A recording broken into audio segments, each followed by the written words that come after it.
الثالث عن طريق اللاعب سلمان الصبياني. يذكر الأهداف مرة أخرى: الهدف الأول جاء في الدقيقة 30 عن طريق اللاعب داريو، وهدف التعادل جاء للوحدة في الدقيقة 64 عن طريق اللاعب سليمان أميدو. ومن ثم بعد 8 دقائق أدرك التقدم لفريق الوحدة سلمان الصبياني.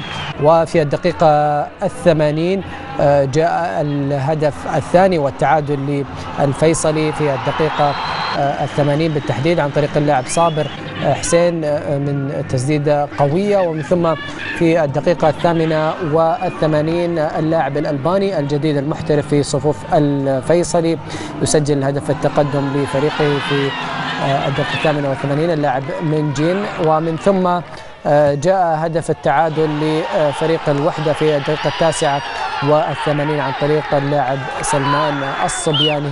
بالفعل هي مباراة مثيرة أيضا، لم تكتفي عند هذا الحد، إنما حملت البطاقة الحمراء عن طريق اللاعب الذي حصل عليه اللاعب عبد الله دويش في هذه المباراة. ونشاهد هدف التعادل للفريق الوحدة في الدقائق الأخيرة من هذه المباراة. بالفعل هي مباراة مميزة، سنأخذ إن شاء الله في أصداء هذه المباراة مع زميلنا رياض المزهر إن أتاح لنا الفرصة لأخذ مزيد من اللقاءات من هذه